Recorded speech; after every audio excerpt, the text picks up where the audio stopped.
Info badai angin kencang di Banyuwangi, Jawa Timur. Cuaca ekstrim melanda Kabupaten Banyuwangi pada 26/1. Hujan deras disertai dengan badai angin kencang memporak-poranda sebagian wilayah di Banyuwangi sore kemarin. Akibatnya puluhan pohon tumbang dan beberapa rumah rusak, salah satunya rumah warga di lingkungan Rowo, Kelurahan Pakis, Kecamatan Banyuwangi, ambruk. Beruntung tidak ada korban jiwa dalam insiden tersebut.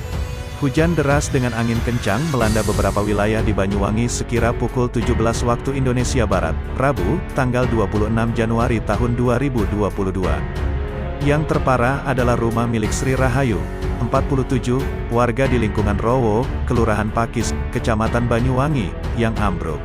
Hujan lebat memang mengguyur sejak sore. Satu rumah dilaporkan ambruk, kata Sekretaris Badan Penanggulangan Bencana Daerah, BPBD, Banyuwangi, Mujito. Rumah yang ambruk berdinding anyaman bambu, diduga, rumah korban tak mampu menahan derasnya hujan dan terjangan angin, lalu, ambruk total. Selain rumah, hujan badai juga menumbangkan pepohonan besar di sejumlah titik, termasuk sebuah baliho di depan Puskesmas Kabat. Tak ada korban jiwa dalam insiden ini.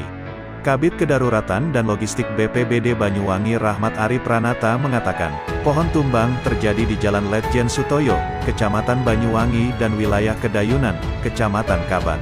Namun pohon tumbang yang terjadi sekitar pukul 17 waktu Indonesia Barat ini, menyebabkan jalan di Letjen Sutoyo lumpuh karena terhalang pohon.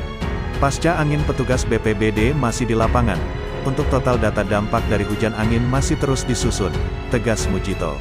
Sementara itu, Kapolresta Banyuwangi Kombes Nasrun Pasaribu membenarkan banyaknya pohon tumbang karena hujan dan angin kencang di Banyuwangi. Memang banyak dilaporkan pohon tumbang, termasuk rumah roboh, tak ada korban jiwa dalam peristiwa tersebut, pungkasnya.